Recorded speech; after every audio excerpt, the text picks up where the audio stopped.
ఇప్పుడు మీరు చూస్తున్నారు సెకండ్ వరల్డ్ వార్లో వార్ మెమోరియల్ ఇది అప్పుడు బ్రిటిష్ ప్రభుత్వంకి ఇక్కడ నివసించే వాళ్ళకి ఇక్కడ ఇండియన్స్కి అదేవిధంగా మనకు జర్మనీ జపాను వీళ్ళకు ఇక్కడ ఒక యుద్ధం జరిగింది.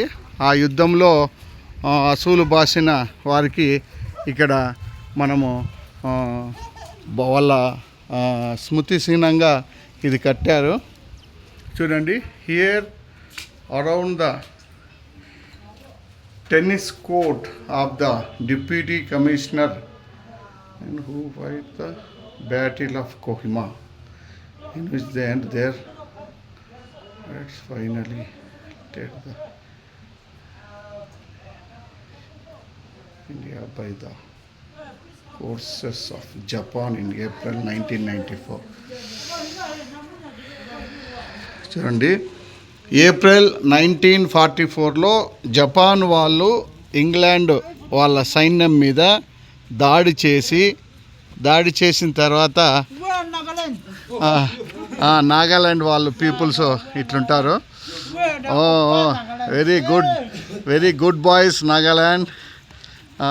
ఇక్కడ నాగాలాండ్లో 1944లో మన జపాన్ సైన్యము ఇక్కడికి వచ్చి అప్పుడు జపాన్కి ఇంగ్లాండ్కి యుద్ధం జరిగిండేది. జపాన్ తరఫున సుభాష్ చంద్రబోసు, అదేవిధంగా మన ఇంగ్లాండ్ తరఫున ఇండియా ప్రభుత్వము మనకు ఉండేది. అక్కడ జపాన్ సైన్యము ఇక్కడికి వచ్చి ఇక్కడ ఇంగ్లాండ్ సైనికుల్ని అందరినీ ఇక్కడ చంపేయడం జరిగింది. వారిని గుర్తుగా మెమోరియల్ పెట్టేసినారు. వారికి ఒక్కొక్క పేరు. ఇక్కడ మనకు D Anderson, the King's Own Scottish Borders, 11th June 1944, age 36. అంటే ఎవరెవరైతే చనిపోయినారో వాళ్ళందరినీ ఇక్కడ మనకు మెమోరియల్గా పెట్టేసినారు. మీరు ఇప్పుడు చూస్తున్నారు ఇక్కడ అందరి పేర్లు, ఇక్కడ ఎవరైతే ప్రాణాలు బలిగొన్న వాళ్ళందరి పేర్లు ఇక్కడ మీరు చూస్తున్నారు.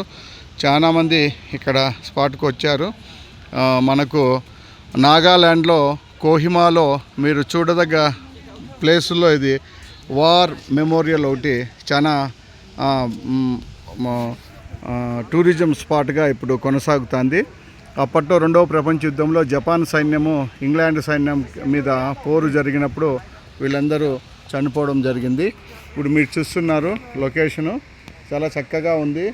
ఇక్కడ మనకు ఎండాకాలమైనా కానీ మనకు ఇప్పుడు అనంతపూర్లో 45 degrees ఉంటే ఇక్కడ 5 degrees ఉంది. అంటే ఎప్పటికీ ఇట్లుంటుంది. ఈ హిల్ వ్యూలో నార్త్ ఈస్ట్లో చాలా కూలెస్ట్ ప్లేస్లు ఇవి, చాలా బాగుంటాయి.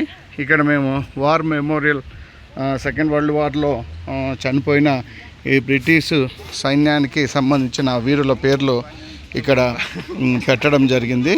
వీళ్ళని చూస్తున్నాం మనము. చాలా మంచి ప్లేసు.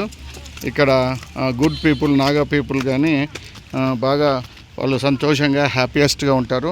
కానీ ట్రైబ్స్ చాలా ఎక్కువ ఉన్నాయి. ట్రైబ్స్ ఒక విలేజ్ అంటే ఒక చిన్న విలేజు ఇంకో చిన్న విలేజ్ వాళ్ళు ఎంటర్ చేపించేవారు కాదు. వీళ్ళని చంపుకునేవాళ్ళు. చాలా చోట్ల మేము కింద విచారించాము. వాళ్ళిద్దరిని కలుపుతూ దాదాపుగా ఒక 50 ఏళ్ళ కిందట కొంతమంది మన IPS IAS అధికారులు కానీ ఇక్కడికి వచ్చి వాళ్ళని కలపడం జరిగింది. వాళ్ళకు గుర్తుగా ఇక్కడ స్తూపాలు నిర్మిస్తారు.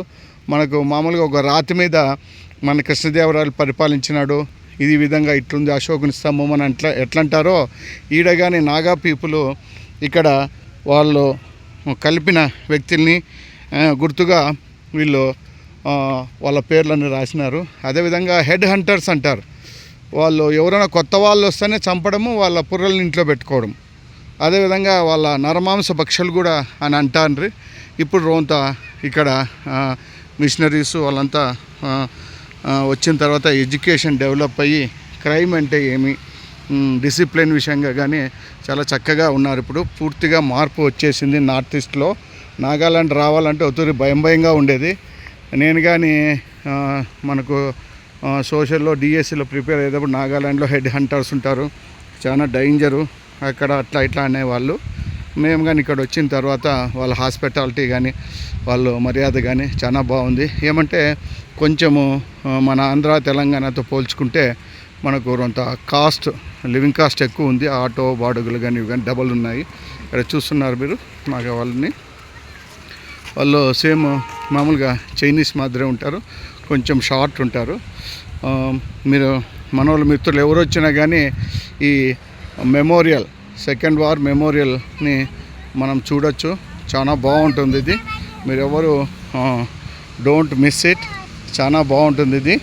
ఇప్పుడు ప్రతి ఒక్కరూ మన భారతదేశంలో ఉండే ప్రతి ఒక్కరూ ఎవరు వచ్చినా కానీ ఈ వార్ మెమోరియల్ని చూస్తున్నారు.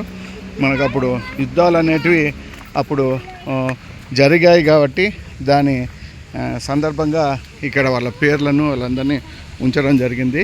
కాబట్టి మీరు కానీ దయచేసి ఇక్కడ నాగాలాండ్ వస్తే మీరు ఇక్కడ మనము ఇవి చూసేటివి చాలా చక్కగా ఉన్నాయి. ఇవన్నీ చూడవలసిందిగా మరీ కోరుతున్నాం.